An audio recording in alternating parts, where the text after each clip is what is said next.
গুলি করে শুধু হত্যা করে নাই, এই দিনে 2011 সালে তার লাশটি ঘন্টার পর ঘন্টা সীমান্তের কাঁটাতারের বেড়ায় ঝুলিয়ে রেখেছিল।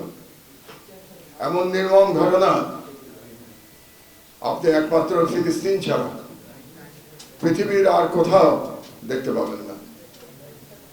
ফিলিস্তিনে যেভাবে আজকে শিশু, কিশোর, কিশোরী হত্যা করা হচ্ছে জায়নিস্ট আর্মি কর্তৃক, ঠিক একইভাবে বিএসএফ আমাদের ফেলানীকে হত্যা করেছিল। আপনারা এখানে যারা উপস্থিত আছেন তারা সবাই বয়সে তরুণ, আপনাদের হয়তো সকলের মনেও নাই, কিন্তু ফেলানীর যে আইকনিক ছবিটি আপনারা এখন দেখেন, যেটা সারা বিশ্বে প্রচারিত হয়েছে, বাংলাদেশের পত্রিকার মধ্যে সর্বপ্রথম আমার দেশেই এই ছবিটি প্রকাশিত হয়েছিল 2011 সালে। এটা আপনারা অনেকেই জানেন না, কারণ 2011 সালে দিল্লির দালাল শেখ হাসিনার সরকার ক্ষমতায় ছিল। কাজেই সেই সময় কোন পত্রিকার সাহস হয় নাই যে ফেলানীর এই ছবিটি তারা ছাপায়। আমার দেশ ছাপানোর পরে অন্যান্য পত্রিকা এই ছবিটি ছাপিয়েছিল সেই সময়। সুতরাং আমরা এটুকুই বলতে পারি যে আমার দেশ কোন অবস্থাতেই ফ্যাসিবাদের কাছে মাথা নত করে নাই, কোন অবস্থাতেই ভারতীয় আধিপত্যবাদকে পরোয়া করে নাই। আমাদের যেটা কর্তব্য সেটা আমরা পালন করে গেছি।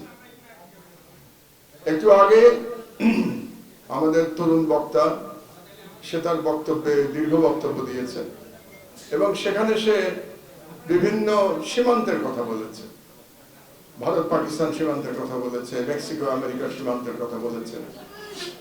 পৃথিবীর এমন কোন সীমান্ত নাই যেখানে এরকম ভাবে হত্যাকাণ্ড চালানো হচ্ছে, কোন সীমান্তই নাই।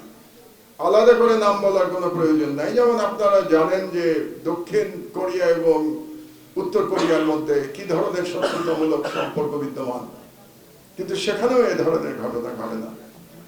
যেটা বাংলাদেশে ঘটে যাচ্ছে বিগত 53 বছর ধরে বা 54 বছর ধরে, এখন তো 75 সাল চলে এসছে, সর্বত্রই সর্বদাই বিএসএফ বাংলাদেশের জনগণের জীবনকে কোনো মূল্য দেয় নাই। তারা বর্ডারে বাংলাদেশের জনগণকে পেয়েছে এবং গুলি করে মেরেছে। এবং আপনাদের জানা দরকার, সর্বক্ষেত্রে যে ভারতীয় ভূমিতে গুলি করা হয়েছে ব্যাপারটা কিন্তু সেরকম নয়। বহু ক্ষেত্রে বাংলাদেশের সীমানার মধ্যে গুলি করে হত্যা করা হয়েছে। যারা বর্ডার এলাকায় থাকেন তারা আপনারা জানেন যে বর্ডার এলাকায় আমাদের কৃষকেরা আছে, তারা সেখানে চাষবাস করেন এবং কৃষিক্ষেত্রে কাজ করার সময় গুলি করে মারা হয়েছে, এরকম ঘটনা এনতা। তাহলে বাংলাদেশের মানুষের জীবনকে মূল্য দেওয়া হয় না। কারণটা হলো বাংলাদেশের জনগণের শুধু যে জীবনকে তারা মূল্যহীন মনে করেছে তাই নয়, বাংলাদেশকে তারা রাষ্ট্র হিসাবেই বিবেচনা করে নাই। বাংলাদেশকে তারা একটা উপনিবেশ হিসেবে বিবেচনা করেছে। অনেকে বলেন যে বাংলাদেশকে ভারত তার একটা প্রদেশ হিসেবে বিবেচনা করে, ব্যাপারটা সেরকম নয়।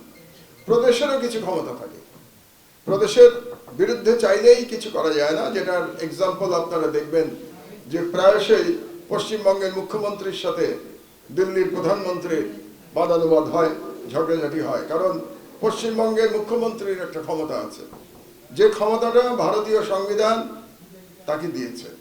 কিন্তু যখন আপনি কাউকে উপনিবেশ বিবেচনা করবেন তার তো কোনো ক্ষমতা নাই, তার কোনো অধিকার নাই। সুতরাং বাংলাদেশকে উপনিবেশ হিসেবেই বিবেচনা করে এসছে ভারত এ যাবৎকাল।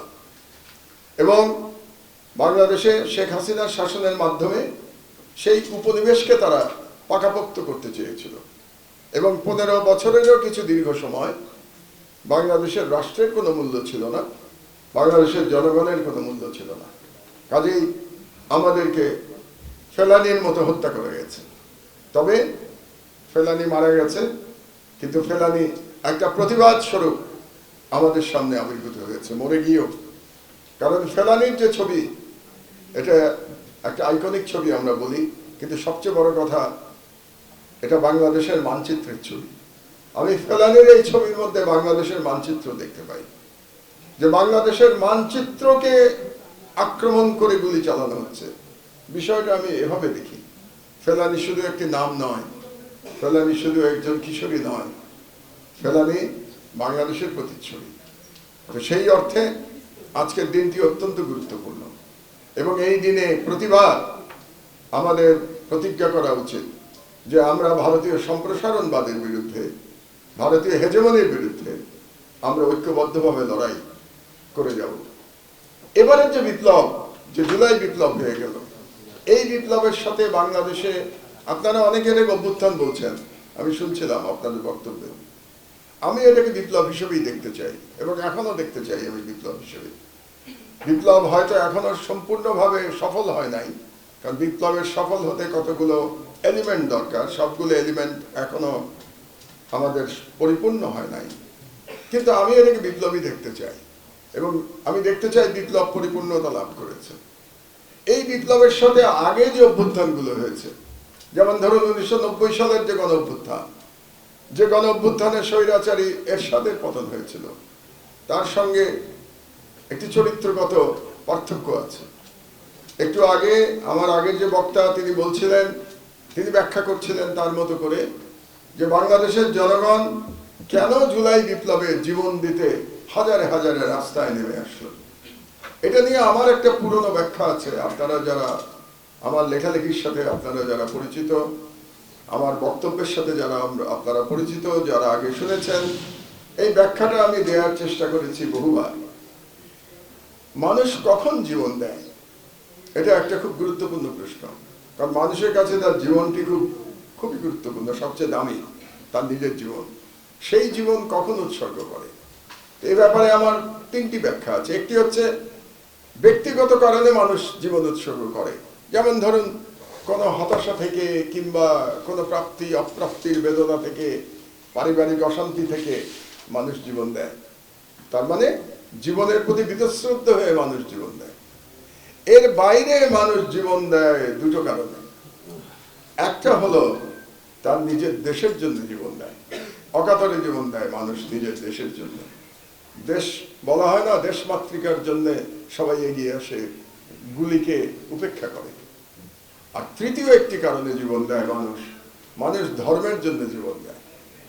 এটা পৃথিবীর ইতিহাস ঘাটলে আপনারা দেখবেন, যুগে যুগে মানুষ তার ধর্মের জন্য জীবন দিয়েছে। আমাদের জুলাই বিপ্লবে এক অবিস্মরণীয় ঘটনা ঘটে গেছে। এই ঘটনায় মানুষ জীবন দিয়েছে দেশের জন্য এবং ধর্মের কারণে। এইবারের বিপ্লবে প্রথমবারের মতো দেশপ্রেমের সাথে ধর্মপ্রেম জড়িত হয়েছে, প্রথমবারের মতো বাংলাদেশের ইতিহাসে। এই জন্যে এই বিপ্লবের একটা আলাদা ভিন্ন চরিত্র আছে। এই কারণেই এই বিপ্লবে সেকুলার যে বিশ্বাস করে, যে তরুণ সেকুলার আদর্শে বিশ্বাস করে, সে জীবন দিয়েছে। এই বিপ্লবে যে তরুণ ইসলামী আদর্শে বিশ্বাস করে, সে জীবন দিয়েছে। তার কারণ হচ্ছে যে ইসলামী আদর্শে জীবন দিয়েছে সেও দেশকে ভালোবাসে, কিন্তু তার মনে হয়েছে যে এইবারের লড়াই শুধুমাত্র বাংলাদেশকে ফ্যাসিবাদ মুক্ত এবং ভারতীয় হেজিমনি মুক্ত করবার লড়াই নয়। এবারের লড়াই আমাদের, যেহেতু এই দেশের অধিকাংশ জনগোষ্ঠী ইসলাম ধর্ম বিশ্বাসী, এবারের লড়াই আমাদের ইমানের লড়াই। এইবারের লড়াই আমাদের দেশের ইসলামী চিন্তা চেতনাকে রক্ষা করবার লড়াই। এই ইসলামী চিন্তা চেতনাকে রক্ষা করবার জন্য কিন্তু লড়াইয়ের আগে হয়েছে হেফাজতের মুভমেন্ট, আপনারা ভুলে যাবেন না এটা। যে লড়াইতে শাপলা চত্বরে অকাতরে জীবন দিয়েছিল, কিন্তু সেই লড়াইতে সেকুলার যে সেগমেন্ট সমাজের, তারা অংশগ্রহণ করে নাই। সেই লড়াইতে যে শহুরে মধ্যবিত্ত শ্রেণী, তারা অংশগ্রহণ করে নাই। তারা অংশগ্রহণ না করার কারণে ওই লড়াই ব্যর্থ হয়েছিল। এবারকার লড়াইয়ের তাৎপর্যটাই হচ্ছে যে এবারের লড়াইতে যেমন ইসলামী চেতনার মানুষ জীবন দিয়েছে, তরুণেরা, প্রধানত তরুণেরা জীবন দিয়েছে, এটা আমাদের স্বীকার করতে হবে। কারণ যারা শহীদ দেখছি, শহীদদের লিস্টের মধ্যে সব তো তরুণদেরই দেখতে পাচ্ছি। কই আমার বয়সী তো আমি কাউকে দেখি নাই, এমনকি আমিও ছিলাম না, আমি দেশে ছিলাম না। থাকলেও তরুণদের মতো এত সাহস করে গুলির সামনে দাঁড়াতে পারতাম কিনা আমি জানি না। কিন্তু আমি দেখি নাই লিস্টে, এখনো তো সব তরুণদেরই নাম। ওই যে আমাদের পত্রিকায়, আমার দেশ পত্রিকায় প্রতিদিন আমরা একজন শহীদের কাহিনী ছাপছি। আপনারা হয়তো 17-18 দিন, আজকে 17 দিন পত্রিকার পুনঃপ্রকাশের, প্রতিদিন পত্রিকার শেষের পাতায় একজন শহীদের কাহিনী ছাপা হচ্ছে। সেখানে সবাই তরুণ কিশোর, তারা জীবন দিয়েছে।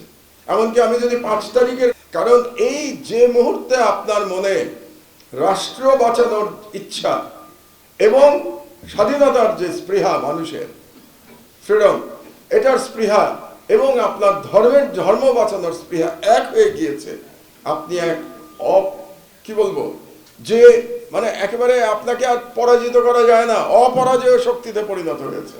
এই জন্যেই ফ্যাসিবাদী শক্তি হাজারো বুলেট আপনাকে পরাজিত করতে পারে নাই, কারণ আপনি তখন অপরাজয় শক্তিতে পরিণত হয়েছেন। আমাদের এই অপরাজয় শক্তিকে ধরে রাখতে হবে, ধরে রাখতে হবে। কারণ হচ্ছে যে শক্তি, যে ভারতীয় হেজেমনি আমাদের উপরে প্রভাব বিস্তার করেছিল, বা আমাদেরকে দখল করে রেখেছিল, বা আমাদেরকে উপনিবেশ বানিয়ে রেখেছিল, তাদের ইচ্ছার কিন্তু কোনো পরিবর্তন হয় নাই। একটু আগে আপনারা শুনলেন রাহুল গান্ধীর কথা, এতে আশ্চর্য হওয়ার কিছু নাই। আবারও আপনারা বয়সে তরুণ, হয়তো মনে নাই, ভুলে গেছেন, শেখ হাসিনাকে যে প্রথমবার বিনা ভোটের নির্বাচনে যে ক্ষমতায় বসিয়েছিল বেআইনিভাবে, কারা বসিয়েছিল? কংগ্রেস সরকার। কারা এসেছিল তখন? সুজাতা সিং। সুজাতা সিং কে ছিল? তৎকালীন মনমোহন সিং এর ফরেন সেক্রেটারি ছিল সুজাতা সিং, এবং সুজাতা সিং বাংলাদেশে এসে বাধ্য করেছিল এরশাদকে নির্বাচনে অংশগ্রহণ করবার জন্য, রীতিমতো হুমকি দিয়েছিল। হুমকি দিয়ে একদলীয় নির্বাচনের ব্যবস্থা করেছিল কংগ্রেস সরকার। কাজেই বাংলাদেশ প্রশ্নে কিংবা দক্ষিণ এশিয়াতে হেজেমনি প্রতিষ্ঠার প্রশ্নে কংগ্রেস এবং বিজেপির মধ্যে কোনো পার্থক্য নাই। এই বিষয়টি আমাদের মনে রাখতে হবে। কাজেই আপনারা এরকম কোনো ভুল ধারণায় ভুগবেন না যে ভারতে কোনো তথাকথিত সেকুলার, আমি সফট হিন্দু বলি, তথাকথিত সেকুলার কোনো শক্তি ইন্ডিয়াতে নাই। Soft Hindutva and hard Hindutva, এই হচ্ছে পার্থক্য। কংগ্রেস হচ্ছে একটা সফট হিন্দুত্ব দল, আর বিজেপি যে হার্ড হিন্দুত্ব দল। তাদের মধ্যে ফরেন পলিসি নিয়ে কোনো পার্থক্য নাই। সুতরাং ফরেন পলিসির ব্যাপারে তারা এক থাকবে। কাজে আমাদের লড়াই অব্যাহত রাখতে হবে, এবং সেই লড়াই অব্যাহত রাখতে হলে আপনারা যে ইস্পাত কঠিন দৃঢ়তা দেখিয়েছিলেন, যে ঐক্য দেখিয়েছিলেন 5 তারিখে ওই জুলাই বিপ্লবে, সেই ঐক্য আমাদের যে কোনো মূল্যে ধরে রাখতে হবে। এই ঐক্যে কিন্তু বিভাজন আসবে, এই বিভাজনকে আমাদের পরাজিত করতে হবে, এবং পরাজিত করতে পারবেন আবারও সেই দেশপ্রেম এবং আমার ধর্মের জন্য যে ভালোবাসা, এই দুটোকে ধারণ করে আমরা এটাকে পরাজিত করতে পারবো ইনশাল্লাহ। এবং আপনারা যদি ঠিক থাকেন, যে দেশের তরুণ সমাজ ঠিক থাকে, সেই দেশকে কেউ পরাজিত করতে পারে না। আপনারা এটা মনে রাখবেন, মনে জোর রাখবেন এটা। আপনারা অনেকেই আমার দেশের ইতিহাস জানেন।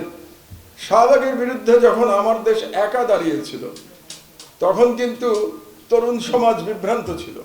তারা বুঝতে পারে নাই যে আসলে শাহবাগের নামে বাংলাদেশের স্বাধীনতা হরণ করা হচ্ছে, শাহবাগের নামে বাংলাদেশের ইসলামের বিরুদ্ধে ষড়যন্ত্র করা হচ্ছে, একটা ইসলামোফোবিক, ইসলাম বিদ্বেষী একটা রাষ্ট্র ব্যবস্থা তৈরি করবার চেষ্টা করা হচ্ছে। এই বিষয়টি অনেকেই বুঝতে পারে নাই, বিশেষত শহুরে মধ্যবিত্ত বুঝতে পারে নাই, এবং যে কারণে আমরা একা ছিলাম। শাহবাগী বয়ানের বিরুদ্ধে সারা দেশের বিরুদ্ধে একা দাঁড়িয়েছিল আমার দেশ।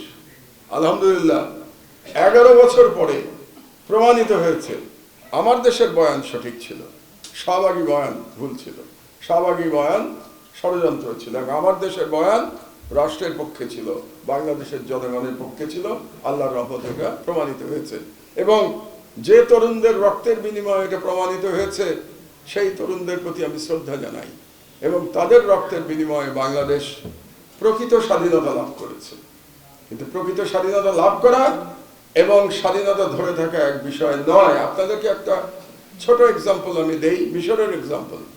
মিশরেও কিন্তু তরুণরাই বিপ্লব ঘটিয়েছিল, যেটা আমরা আরব বসন্ত বলি। আরব বসন্তের পিছনেও তরুণরা ছিল, এটা ভুলে গেলে চলবে না। সেই আরব বসন্ত 1 বছরের বেশি কিন্তু ধরে রাখা সম্ভব হয় নাই।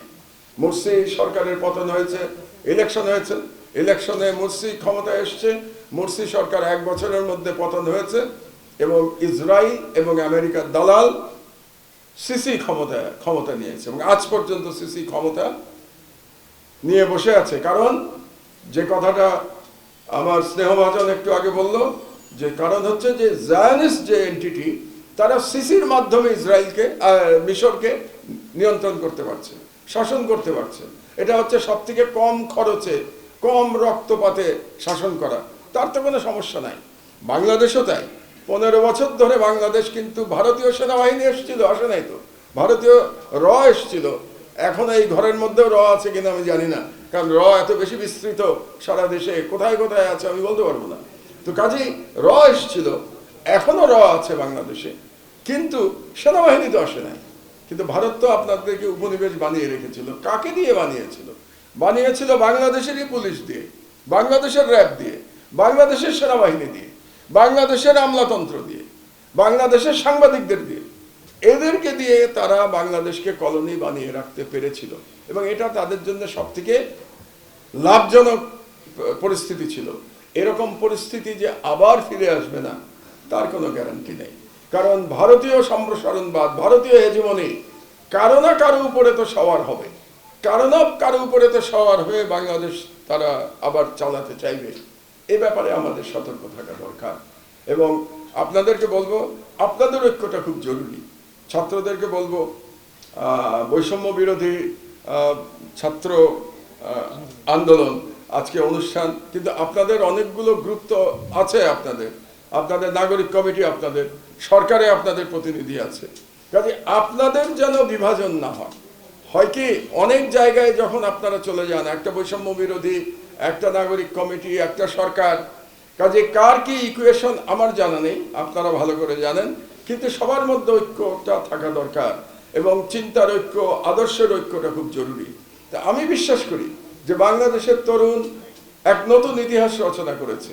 সব থেকে বড় মহৎ জায়গাটা অন্য জায়গায়, সেটা হলো এই প্রথম বাংলাদেশে এমন একটা বিপ্লব সংগঠিত হয়েছে যে বিপ্লবে কোনো বিদেশিদের সাহায্য আমরা নেই নাই।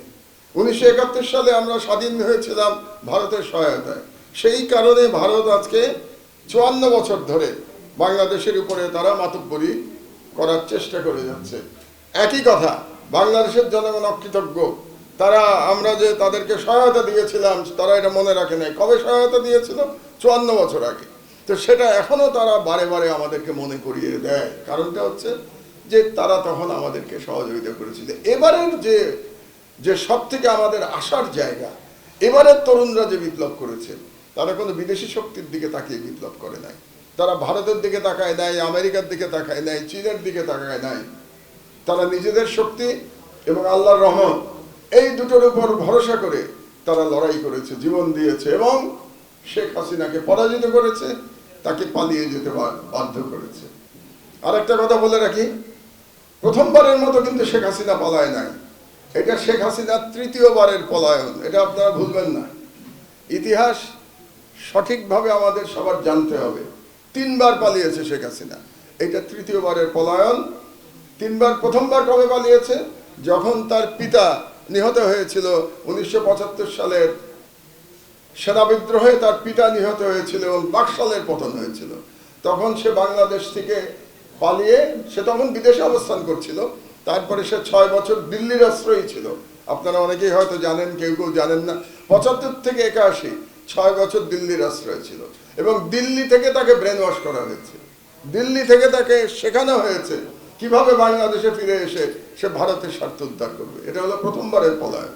দ্বিতীয়বারের পলায়ন 11-11 পরে। 11-11 পরে যখন সেনাবাহিনী থেকে বলা হলো 2 নেত্রীকে পালিয়ে যেতে, 2 নেত্রীকে বলা হলো আপনাদের দেশ থেকে বের করে দিলে আপনারা বেরিয়ে যাবেন, তাহলে আপনাদের বিরুদ্ধে কোনো মামলা দেওয়া হবে না। শেখ হাসিনা একদিনও দেরি না করে বাংলাদেশ থেকে পালিয়ে গেছিল। শেখ হাসিনা, বেগম খালেদা জিয়া পালান নাই, শি রিফিউজড। তিনি বলেছিলেন আমি বাংলাদেশ ছেড়ে যাব না। আমি ইতিহাসে নিয়ে লেখাপড়া করি, এই জন্য আপনাদেরকে জানাচ্ছি।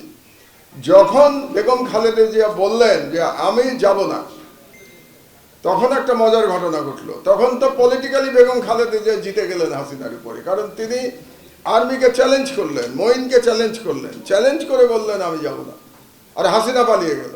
তো রাজনৈতিকভাবে হাসিনা পরাজিত হয়ে গেল। তখন মারা গেছেন ভদ্রলোক সাংবাদিক এবিএম মুসা, আপনারা নাম শুনেছেন নিশ্চয়ই। এবিএম মুসা তো আওয়ামী লীগ, ওনার আওয়ামী লীগেরই ছিলেন, উনি শেখ মুজিবুর রহমানের এমপি ছিলেন 73 সালে।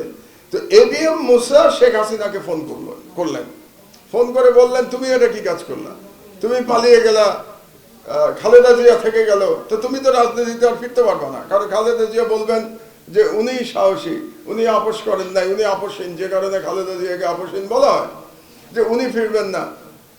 তখন শেখ হাসিনা উন্মাদ হয়ে গেল ফিরে আসার জন্য। শেখ হাসিনাকে তখন ফিরতে দেওয়া হয় নাই ইনিশিয়ালি, এটাও আপনারা হয়তো জানেন না। এই কারণে তখন হোম মিনিস্টার ছিল ইত্তেফাকের মইনুল হোসেন সাহেব, হোম মিনিস্টার ছিলেন, তিনি রাজি হচ্ছিলেন না শেখ হাসিনাকে ফেরত আনতে। এই কারণে কিন্তু মইনুল হোসেনের প্রতি রাগ শেখ হাসিনার শেষ দিন পর্যন্ত ছিল, এবং আপনারা জানেন মইনুল হোসেনের উপরে কিরকম অত্যাচার করা হয়েছে।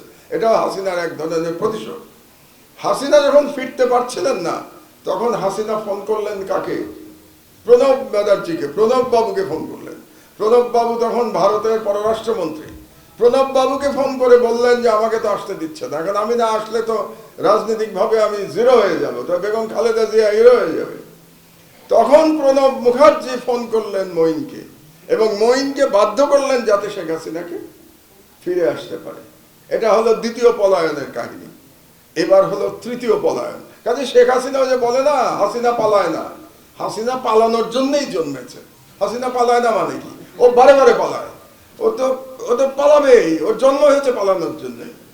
এবং ওর পিতাও তো পালিয়েছিল, শুধু ও কেন পালাবে?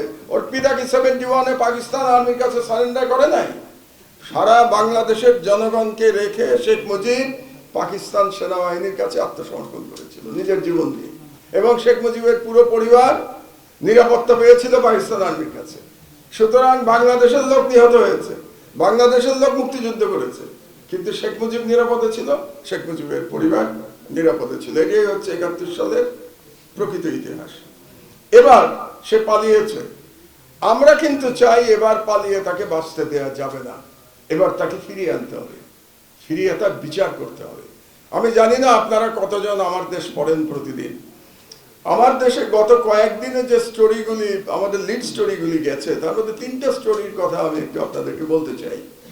একটি স্টোরি হলো, প্রথম যেদিন আমাদের পত্রিকা বেরোলো সেদিন আমাদের লিড নিউজ ছিল যে শেখ হাসিনা ভারতকে বলেছিল বাংলাদেশ অ্যাটাক করবার জন্য, ঢাকা অ্যাটাক করতে বলেছিল শেখ হাসিনা। এক, তাহলে সে প্রধানমন্ত্রী থাকা অবস্থায় আরেকটা বিদেশি শক্তিকে বলছে বাংলাদেশে আক্রমণ চালানোর জন্য। এক। দুই, ইলিয়াস আলীকে যে গুম করে হত্যা করা হয়েছে এর ডাইরেক্ট নির্দেশদাতা শেখ হাসিনা। কারণ যখন ইলিয়াস আলীকে কিডন্যাপ করা হলো, কিডন্যাপ করা হয়েছে হাসিনার নির্দেশে, এবং র্যাব যখন তাকে হত্যার জন্য পারমিশন চাইলো, এই পারমিশন দিয়েছে শেখ হাসিনা। দ্বিতীয় স্টোরি। এন্ড থার্ড স্টোরি, এই যে হেলিকপ্টার থেকে যে স্নাইপারে গুলি করা হয়েছে এর পুরো প্ল্যানিং করেছে তৎকালীন র্যাবের ডিজি, এবং পারমিশন দিয়েছে শেখ হাসিনা। অন্যগুলো আমি বাদই দিলাম। ঢাকা অ্যাটাক করবার নির্দেশ রাষ্ট্রদ্রোহ, কোনো সন্দেহ নাই রাষ্ট্রদ্রোহ। আপনি একটা বিদেশি শক্তিকে বলছেন ঢাকা অ্যাটাক করবার জন্য, আপনি ইলিয়াস আলীকে গুম করে খুন করেছেন, কাজে আপনি একজন খুনি। এবং 3 নম্বর হচ্ছে আপনি স্নাইপার দিয়ে মানুষ হত্যা করেছেন, ছাত্র হত্যা করেছেন, জনগণকে হত্যা করেছেন, একটা শিশুকেও হত্যা করেছে স্নাইপার দিয়ে, তার জন্যও তিনি খুনি। তাহলে তার জন্য বিচার হতে হবে না? বিচার হতে হবে। আমি বিচার ব্যবস্থায় বিশ্বাস করি। আমি শাহবাগের মধ্যে বলবো না ফাঁসি চাই, আমি বলবো না, কারণ ফাঁসি চাই কথাটাই ফ্যাসিবাদী বয়ান। আমি বলবো বিচার চাই। বিচার যেটা আছে বাংলাদেশের আইনে, যে বিচার আছে সেই বিচার শেখ হাসিনার হতে হবে। কাজে ভারত যদি আমাদের সাথে, আমি বন্ধুত্ব শব্দটা বলবো না, আসলে প্রতিবেশীর মধ্যে বন্ধুত্ব খুব কঠিন, কারণ প্রতিবেশীর মধ্যে নানা রকম হিসাব কিতাব থাকে, কম্পিটিশন থাকে, স্বার্থের ব্যাপার থাকে, এখানে বন্ধুত্ব টন্ধুত্ব চলে না।